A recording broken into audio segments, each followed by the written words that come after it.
In this video, I'm going to be reviewing the Bear Mag Takedown.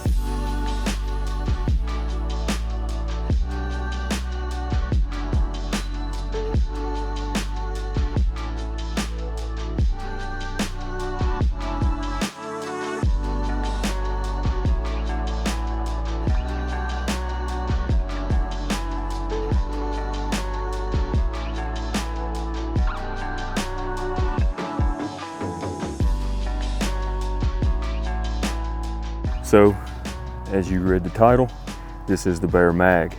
I have obsessed over this bow for a long time just because I've always wanted a metal takedown, or at least a nice takedown in general. Bear came out with this a couple years ago and I've been wanting it really badly, but it is a heavy price point of anywhere from around $800 to $1,000 depending on where you buy the stuff from. However, it's very hard to get your hands on most things at the moment because they've manufactured them once and it doesn't seem like they've put them back in stock for a while. So I had to search around until I found a company that had the bow in stock. So I ended up finding the limbs that I wanted and the riser that I wanted separately from two different stores, but I had to order them separately because it's really hard to find them, really hard to find what you want right now. These are the number 2 45-pound limbs, and this is the A riser making a 58-inch bow. So the difference between the riser is the A riser is the shorter version of the risers and the B is the longer. Pretty sure the A is around 15 inches and the B riser is like 19. I might be wrong. I think it could be this one's a 17 and the B's at 21. I'm not for sure. I couldn't find it. I looked at a couple different websites and it doesn't even say it on Bear's website. Pairing the A riser with number 1 limbs gives you 56-inch bow, number 2 limbs gives you a 58-inch bow, and number 3 limbs gives you a 50 or 60-inch bow. Now the B riser with number 1s give you 58-inch, 60-inch, and then 62-inch, or it might be 60, 62, 64. Don't quote me on that. I probably should have looked that up right before I did this. But anyway, I couldn't find anything about the riser, but I'm pretty sure it's actually 60, 62, and 64 for the B riser. I have the A riser, number 2 limbs, 45 pounds. It's hard to get your hands on this stuff right now. I don't know when they're going to do another continuation in production, but I do want to go over the pros and cons about the bow. The pros are, it feels great to shoot. Like, it is super smooth, it's quiet, even for shooting 3 fingers under, it's super quiet. It was kind of loud until I put the quiver on. Once I put the quiver on, it did quiet it down a little bit, but I don't even have string groove silencers or nothing in. I do have a good string with Dyneema puffs, which will quiet the bow quite a bit, but I don't even have string groove silencers or limb dampeners or nothing like that on here, and it is pretty quiet the way it is. I am pushing about 13 grains per pound, so I am shooting a pretty heavy arrow out of it right now because that's just it tuned. So I've just been playing with these instead of buying new arrows and making new arrows. These shot out of it in tune. It has a adjustable side plate that you can back out using an Allen screw right there, and you can make this center shot, or you can kind of give it a little bit of an angle. It makes it easier for tuning. If there's a certain setup you want to shoot and it's close to tune and you just need to kick the arrow out to make it a little weaker or a little stiffer, you can do that by adjusting the side plate. I adjusted it not to tune, but I adjusted it to the way that I like to hold the bow and where it hits. And just so happens, the very first one that I put it, I was shooting a little bit to the right, but it tuned arrows perfectly, so I just shot it to adapt. I've got mine in the Fredbear camo, and as you can see, the Fredbear camo is very sexy. What is tuned for me out of this bow right now is some gold tip traditional 400s, 300 grains up front, and about a 29-inch arrow. Plus the Luminoc on the back will kind of kick it out of tune and make the arrow a little bit stiffer. But I've only got one Luminoc on here to just kind of play around with right now. So far, there's really no cons that I can find about the bow. I've had it for about a month now, and the cons are pretty slim. The only thing I didn't like about it is that it's a production bow, so you have to wait. If I wouldn't have bought it and got it when I did, I probably wouldn't be able to find one right now. So that's one sucky thing about it. But you could probably find used ones. They kind of float around on Facebook and stuff like that, eBay and stuff. You could find a used one. But finding the bow is a little bit hard until they make another production run of them. And then it is a production bow. Not everything's always going to be perfect, but when I got mine, the bottom limb was super loose and the latch did not want to close, because that's something I'll get into talking about now, is the latch system.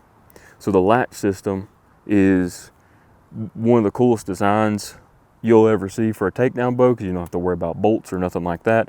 You literally just slide the limb into the pocket and then you can pop this and take the limb out, and then when you're ready to put it back in, you just open this latch, slide the limb back in, and pop the latch close, and you're done. So it's a very nice and simple design for whenever you are traveling, if you want to take it down or whatever. I just have this quiver on here and I don't feel like taking it down and then putting it back on. If you look closely, there's a little bit of blood on this bow. If you want to watch the last video is me rabbit hunting with it, and I killed a couple rabbits. So I've really gotten to get some experience out of it, and so far I'm loving it. The only thing is that bottom limb was a little loose. There's nylon screws in there for you to back out and make that a perfect fit. And that's just one problem with production bows. So with all that being said, the pros and cons going over, again, get you a good string for a bow. String can make a bow sometimes, and that does not come with a string. If you buy the riser and the limbs or whatever, they never come with a string. You have to buy a string. I get my strings from Whispering Bow Strings. He makes a great string, and I've just kind of been buying my strings from him. Let's shoot some shots out of it, and you can kind of hear what it sounds like and see what it does.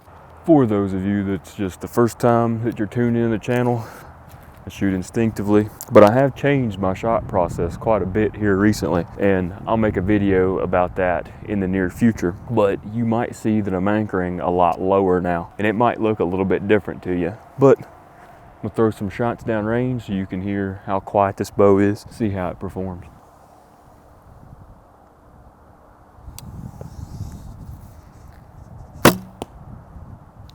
So first shot of the day, and I'm just above the dot. But one thing I will say about the bow is I really enjoy this grip, because as you can see, it's not too thin, but it's not too thick either.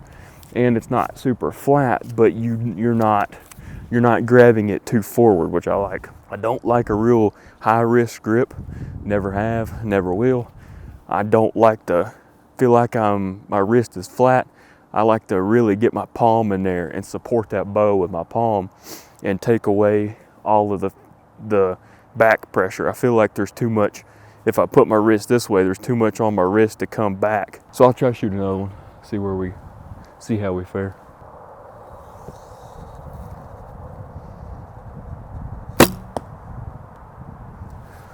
So just a little bit to the left.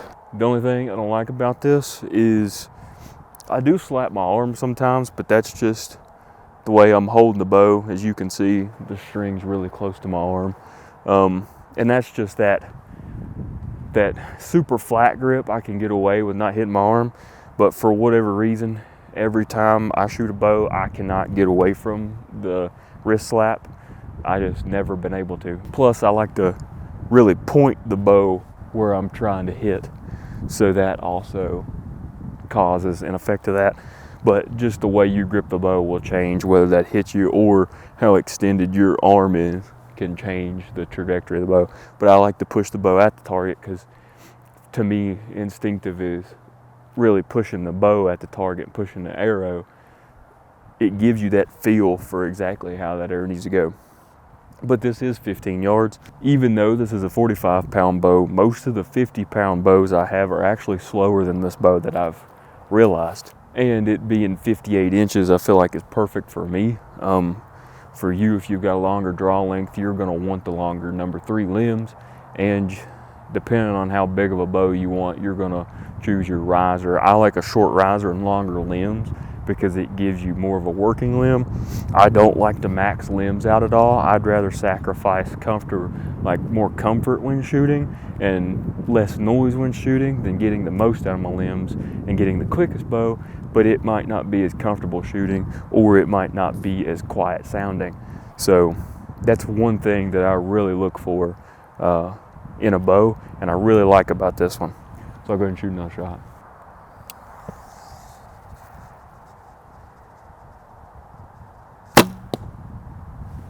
That one hit right at work. I just had a little bit of a brain fart there. That hit right where I wanted to. Hit right in the middle of the dot. I'll zoom in and show you here in just a second. These are my first 3 shots of the day as well. I don't know how well this arrow right here is tuned. Cinder anyway.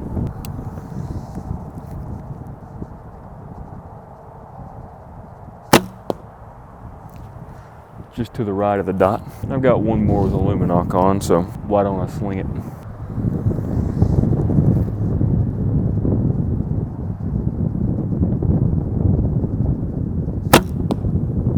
That one hit the dot. Something just flew in my eye. Well, anyway, I'll zoom in and show you what that looks like. But that is my impressions of this bow. So, should you get it?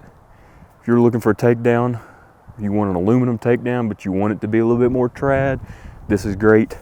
This is made and modeled after the magnesium riser that Fred Bear came out with back in the day, which hence the name mag, but this is aluminum. It's a nice metal riser.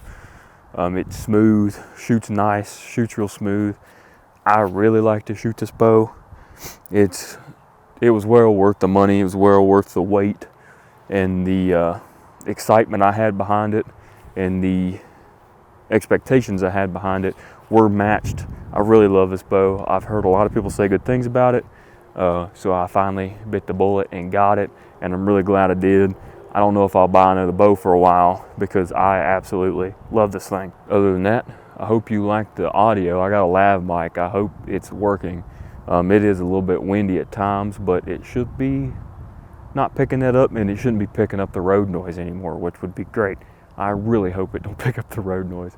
But anyway, thank you guys so much for watching. Watch some more. I did a review, or watch the video of me shooting the rabbits with the bow.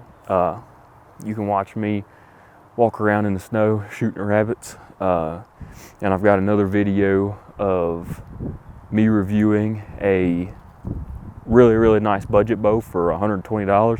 If you want to check that out, it's a couple videos back.